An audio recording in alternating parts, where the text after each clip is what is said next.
ఈ ప్రభుత్వం ప్రవేశపెట్టిన బడ్జెట్ పేదల వ్యతిరేక బడ్జెట్. ఈ బడ్జెట్లో వెనుకబడ్డ ఉత్తరాంధ్ర, రాయలసీమ ప్రజలను తీవ్ర నిరాశకు గురి చేశారు. మహిళలను నిట్ట నిలువున మోసం చేశారు. వైఎస్ జగన్ కంటే ఎక్కువ మేలు చేస్తామని ప్రజలను నమ్మించారు. అధికారంలోకి వచ్చాక మేనిఫెస్టోలు పెట్టిన ఏ అంశాన్ని పూర్తిగా అమలు చేయడం లేదని వరదు కళ్యాణి గారు ఎమ్మెల్సీ అన్నారు.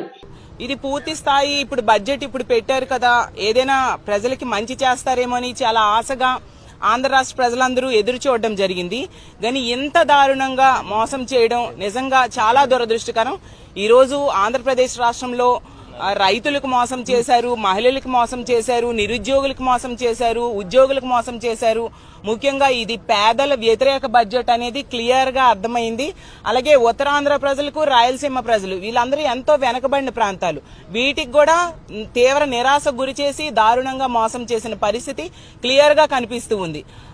ఈ రోజు మహిళలకైతే నెట్ట నిలువుగా అసలు ఎన్ని పథకాలు సూపర్ 6 అంటూ ఆ రోజు ప్రవేశపెడతామని ఎన్నికల టైంలో హామీ ఇచ్చి ఈ రోజు ఏ ఒక్కటి ప్రవేశపెట్టిన పరిస్థితి. అసలు వీళ్ళు ఎందుకు అధికారంలోకి వచ్చారు? గతంలో జగన్మోహన్ రెడ్డి గారు ఎంతో చక్కగా పరిపాలించేవారు, ఎన్నో పథకాలు ఇచ్చేవారు. వాటికంటే డబల్ ఇస్తాము, అంతకంటే ఎక్కువ మేలు చేస్తాము అని చెప్పి ప్రజలు నమ్మించి ఈ రోజు అధికారంలోకి వచ్చారు.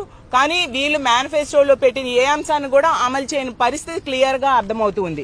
ఈ రోజు మహాశక్తి పథకం గురించి అయితే అప్పుడు ఎన్నికల టైంలో ఎంతగా గొప్పలు చెప్పుకున్నారు.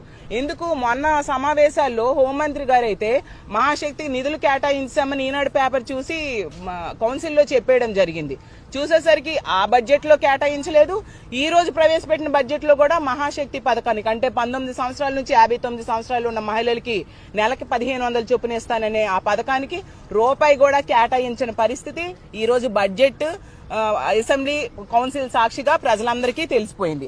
అలాగే తీసుకుంటే 20 లక్షల ఉద్యోగాలు ఇస్తాము లేదా 3000 రూపాయలు నిరుద్యోగ భృతి అన్నారు. దానికోసం కూడా ఒక్క రూపాయి కూడా కేటాయించకుండా నిరుద్యోగులు నెట్ట నిలువుగా మోసం చేసిన పరిస్థితి అందరూ చూసాం.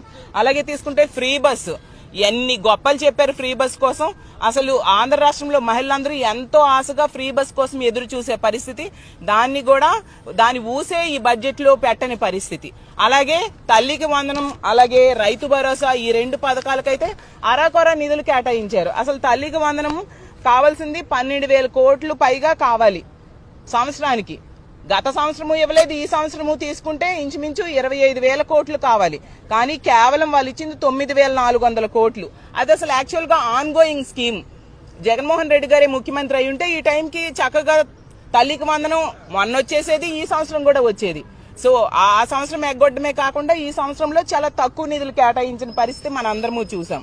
అసలు గత ఏడాదేమో 5,387 కోట్లు కేటాయించారు మొన్న బడ్జెట్ లో, గతసారి బడ్జెట్ లో. అసలు ఆ నిధులు ఏమైపోయాయి? ఎవరికి ఇవ్వలేదు కదా తల్లికి వందనం. అలాగే తీసుకుంటే రైతు భరోసా, రైతుకేమో 20,000 ఇస్తానన్నారు. ఏది 20,000? దానికి కావాల్సింది 10,400 కోట్లు అయితే 6,300 కోట్లు కేటాయించి కంటి తుడుపు చర్యగా కేటాయించడం జరిగింది. గత సంవత్సరం ఇవ్వలేదు, ఖరీఫ్ అయిపోయింది, రబీ అయిపోయింది, అంటే 20,000 కోట్లు పైగా 2 సంవత్సరాలు కలిపి కావాలి. కానీ వాళ్ళు కేవలం ఒక సంవత్సరం కూడా సరిపోయిన అంతగా కూడా కేటాయించకుండా రైతులు నెట్ట నిలువుగా మోసం చేసిన పరిస్థితి మనం చూసాం. అలాగే దీపం కోసం అసలు గత బడ్జెట్ సమావేశాల్లో ఎన్ని గొప్పలు చెప్పారు దీపం కోసం.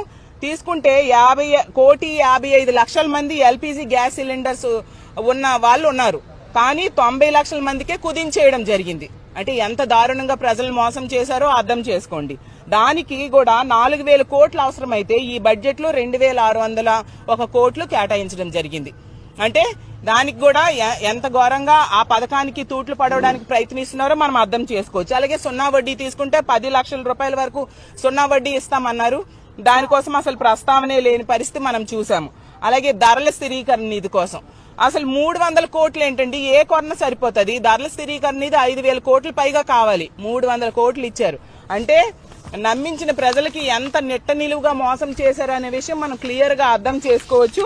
ఇది నిజంగా అంకెల గారడి అనే విషయం క్లియర్ గా ఈ రాష్ట్ర ప్రజలకి ఈ బడ్జెట్ ని చూశాక అర్థమైంది. అసలు ఎప్పుడు కూడా గతంలో వాళ్ళు బడ్జెట్ లో ఏం చేస్తారు, అప్పులేని, ఖర్చులేంటి, ఈ ఆదాయం ఎలాగా, ఇవి చెప్పుకుంటారు. కానీ ఈ బడ్జెట్ లో తీసుకుంటే ఎంతసేపు కూడా గత ప్రభుత్వాన్ని తిట్టడం, ఈ ప్రభుత్వంలో గౌరవ మంత్రి గారైన లోకేష్ గారి గురించి పొగడ్డం, అదే పనిగా పెట్టుకున్నారు తప్ప వీటి మీద కాన్సన్ట్రేషన్ లేదు. పవన్ కళ్యాణ్ గారు బాధపడతారని ఒక్కసారి పవన్ కళ్యాణ్ గారి పేరు ప్రస్తావించారు. ఈ లోకేష్ గారిని పొగడ్డానికి చూపించే శ్రద్ధ ఈ ఇచ్చిన హామీలు అమలు చేయడంలో ఉంటే ఎంతో బాగుండేదని మేము భావిస్తూ ఉన్నాము. అసలు బడ్జెట్ ద్వారా అసలు వీళ్ళ పరిపాలన ద్వారా రాష్ట్రం పురోగమనంలోకి తీసుకెళ్లాల్సింది వీళ్ళు చేసిన పనుల ద్వారా తిరోగమనంలోకి వెళ్లే పరిస్థితి మనం క్లియర్ గా చూస్తూ ఉన్నాము. అసలు ఈ కూటమి ప్రభుత్వం ఎలా ఉందంటే ఎన్నికల టైంలో ఎన్నో హామీలు ఇచ్చి ఈ రోజు ఏ ఒక్కటి అమలు చేయడానికి శ్రద్ధ చూపించట్లేదు. ఏరు దాటాక తెప్ప తగలేసే పరిస్థితిలో వీళ్ళు పరిపాలన సాగిస్తున్నారు అనేది ఇప్పుడు ప్రవేశపెట్టిన బడ్జెట్ ద్వారా మరొకసారి తేటతెల్లమైంది. Hi, this is Swathi.